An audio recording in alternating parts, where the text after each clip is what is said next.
All the fights to make after UFC 329, McGregor versus Holloway. We're going to be going through every prelim winner, other than WMMA, because we don't do WMMA on this channel, and every main card winner and loser. And let's start with the early prelim opener, who was the winner, Alejandro Costa. He should fight Tagir Lembekov.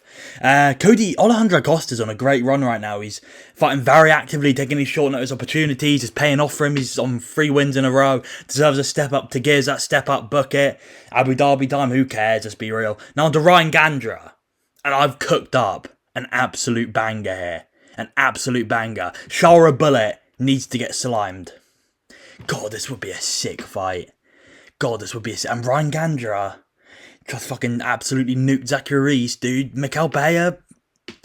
Shara Bullet taking Mikel Pereira to a decision. This would be, I believe, a Ryan Gandra slime out, dude. Or it would be a sick fight regardless. Ryan Gandra's going to bring that war to Shara Bullet.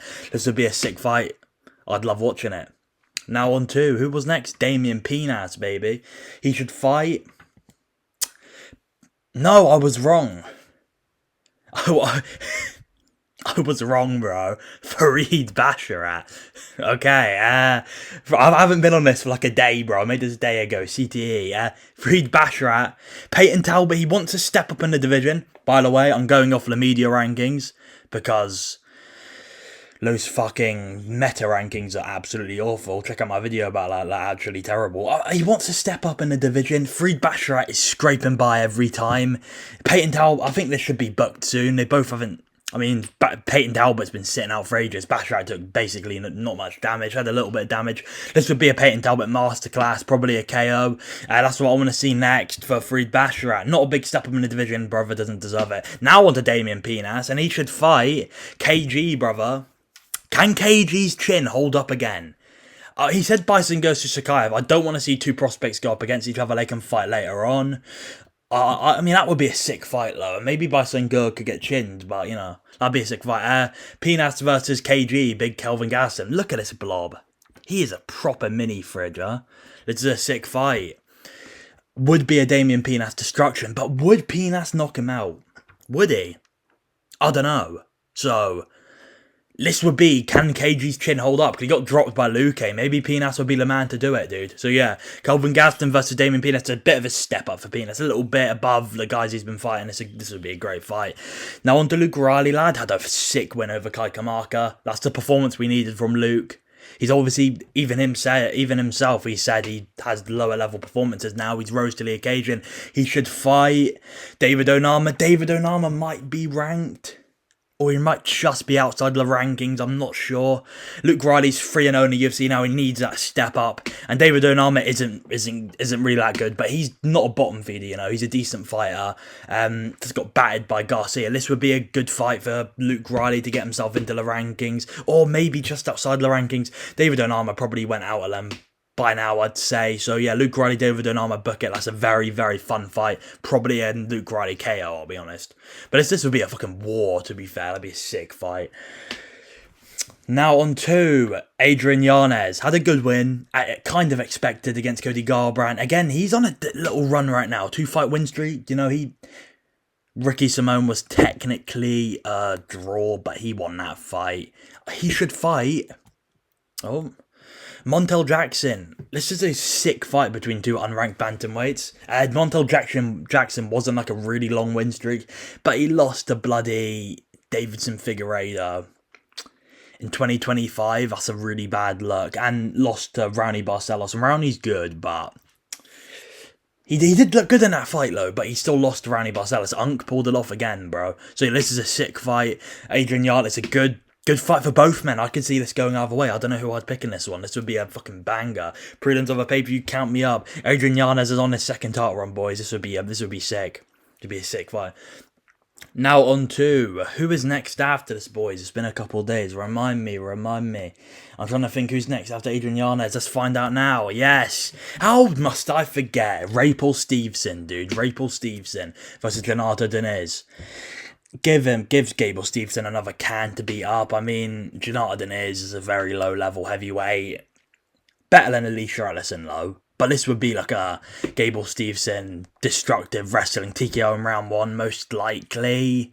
Like, Mario Pinto at wrestling, but it's fine. It's fine for Gable Stevenson. He's 4-0. We don't need to push him up the rankings, you know. Joe Rogan saying that he could beat Volkov right now is genuinely crazy. He ain't that great. He's a good fighter, but he's very inexperienced, very open on the feet. It's a fine fight for Gable Stevenson. Give him a can for him to destroy. I mean, why not, right? Now on to Robert Whittaker, and I had a different matchup for him, but someone's just pulled out. Someone's just pulled out from UFC Abu Dhabi. Robert Whittaker versus Khalil Roundtree. Count me in, boys. Count me in. I think I was originally going to give him Azamat Murzakanov, which would have been a sick fight. But he looked so good against Krylov, man. And what is Roundtree's rank? Number 6, number 7, maybe? Something like that. He hasn't really beaten anyone that great other than Jamal Hill. Roundtree's a bit of a fraud, dude. This would... Whittaker could get slimed out early, but this could be a Roundtree beatdown. This could be a Whittaker masterclass. Yeah, I don't know who I'd pick, but this would be a sick step up for Robert Whittaker. Getting into the top echelon of the division. It's a fucking banger fight. This would be awesome on a pay-per-view main card, man. Awesome fight. Yeah, Robert Whittaker looked good, man. He looked good at light heavy. He looks good at light heavy, dude. He could definitely top 5 of the division caliber. I mean, he has wins over Paulo Costa. Paulo Costa is top 5 right now, so that'll be an awesome fight. Awesome fight. Whittaker versus Roundtree. Now onto the loser of the main card opener, which was Terrence McKinney, and he's moving up to 170. Moving up. He said he's moving up to 170. Let's give him an easy fight at 170. Song Kanan, very low level guy at 170. He's on what? I think he lost his last fight. He's been very inactive. This fight makes sense. Terrence McKinney got TKO'd, but he didn't take too much damage. Maybe you run this on the China card. Maybe that's too soon, though. Maybe that's too soon. But, I mean, Terrence McKinney against any low-level 170-pounder is fine here. I mean, yeah, Song Kanan. I just looked at the rankings who's lower level. Song Kanan's kind of makes sense. Why not? Terrence McKinney, Song Kanan. Now on to Bobby King Green, dude. Bobby Green, King Green, pulling it off. 4-fight win streak in 2026. Deserves a ranked opponent now. Deserves a ranked opponent, and everyone knows this fight should happen. This is an easy fight. Fucking banger. This is a war. Dan Hooker versus Bobby Green, boys. September, UFC 331. Let's book that shit. God, imagine Bobby Green's on a 5-fight win streak. Imagine. This would be sick. This is a sick fight. This is a sick fight between the pair of them. Bobby Green needs that step up now. He deserves a step up. Dan Hooker had lost a couple. He's lost 2 in a row against high-level guys. Book this fight now, please. Just make it happen. This is an obvious fight to make. Everyone's been talking about it, you know.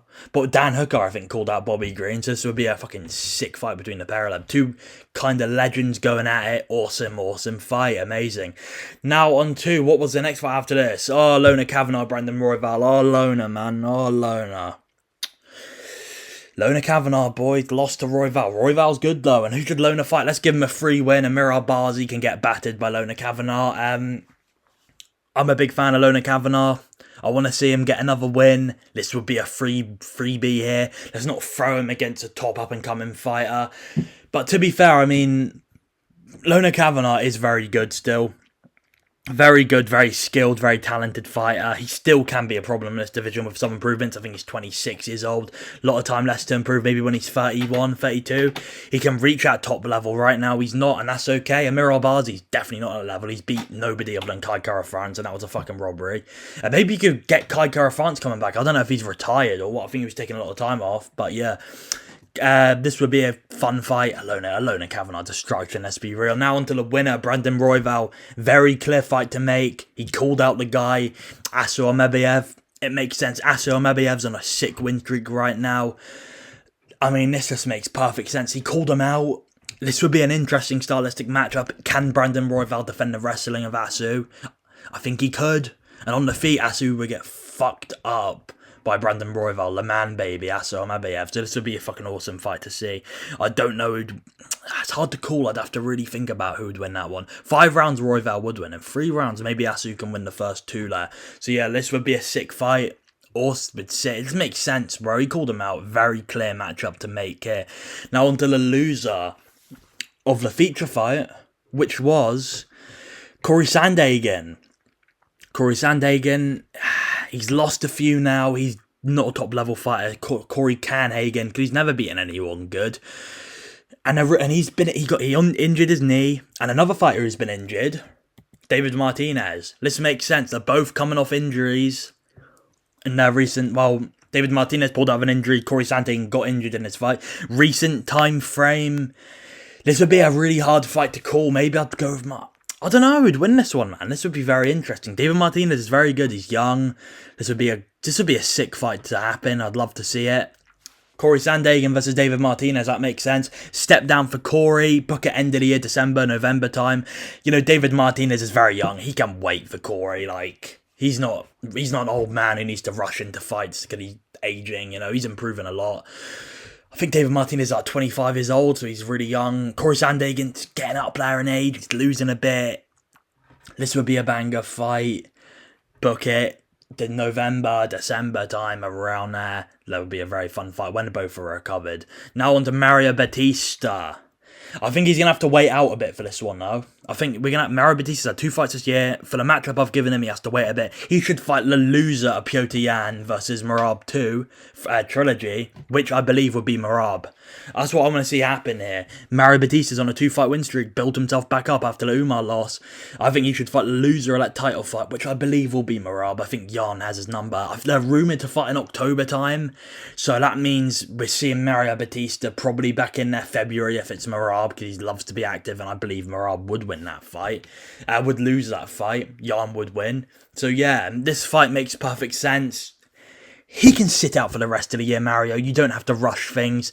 There's the matchup between Mario Batista and Sean O'Malley, but they're kind of friends. So I don't think that would happen. And I think O'Malley's fine sitting out, because if Umar beats Song Yadong, it's kind of undeniable he deserves a title shot. But I think Star Power wins. And I think O'Malley's going to get the next title shot. So yeah, Mario Batista, Merab makes sense. Now on to the loser, Benoit, who looked absolutely pathetic. Benoit Sandin, he's retarded, shot a takedown against Paddy like an idiot. He should fight, needs to take a step down. Let's let this prospect beat up on Benoit. Let's let Quillen Sal... Benoit, why are you looking at me like that, bro? I didn't make you shoot the fucking takedown. I didn't do that to you. You're the idiot. I didn't do that to you, bro. You're looking at me like that. Quillen Salgood's supposed to fight Mateusz Gamrot next. He's not supposed to, he is. I believe he's going to win that, but if Gamrot wins, he can fight Gamrot. It doesn't matter, both make sense here. Benoit, this was it's a close fight to call who'd win this one, man. It's a close fight to call. Salkild getting dropped by Dariush. This would be a hard fight to call here. Benoit versus Salkild, I think it makes sense. Do this end of the year time, Quillen Salkild. He's fighting Gamrot. Gamrot is a bitch. He's probably not going to take too much damage. He can come back relatively. I think that's August time. He can come back relatively fast. Benoit versus Alkild makes perfect sense. You know, or Gamrot if Gamrot wins. Either way, it makes sense. Now we go on to Paddy Labaddy, lad. Easy fight. This is a fucking golden opportunity here for both of these guys. Has to be Ilia Topuria. There's no other fight that makes sense.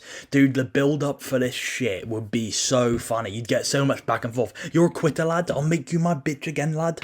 I went 5 long rounds. You quit. This would be an awesome build-up. Dude, this build-up, December time. Get it in. Dude, this would be so sick. This is such a sick fight. Ilia would just batter him. Ilia would batter him. Ilia is still a generational talent. Just lost to 38-year-old Justin Gaethje, you know? It just happens to legends. Losing to Wivid Gaethje. This is a sick fight, though. Oh, this is such a good fight. The hype, the build-up. 5-round co-main event of Strickland, December. Book that now, bro. This would be awesome. Has to make sense. I don't know what else other matchups you can do. It has to be Paddy Pimblett versus Ilia Topuria. Now we go on to Conor McGregor. You have to come back and fight somebody. I am the most entertaining lightweight on the planet. See you at the top. It's Michael Chandler. This is the only fight I want to see. Look at these 2 unks. Look at these 2 unks here, bro. 2 old men. This is the only fight I'd want to see McGregor take. I mean, he should retire. I've made this fight here just in case he wants to do it. He says he's going to do another one, but at 37, 38 years old, with an injury, he's going to have another surgery. He'll be coming back at 39, 40, bro.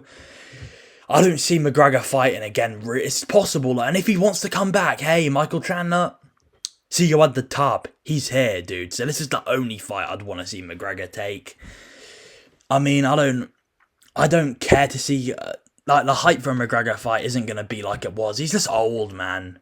He's an old man, dude. He can't hang with the top dogs, I don't believe, in the division anymore at this old age. Like, you know, this is the only fight I'd have interest in him doing. There's storyline here. They're supposed to fight a long time ago, you know. This makes sense for both men. A double retirement here of one legend and one kind of can of the division. Michael Chandler used to be decent. Now he's completely trash. McGregor used to be elite. Now he's probably definitely a bit trash now. I mean, we don't know, but he fucking, McGregor, man.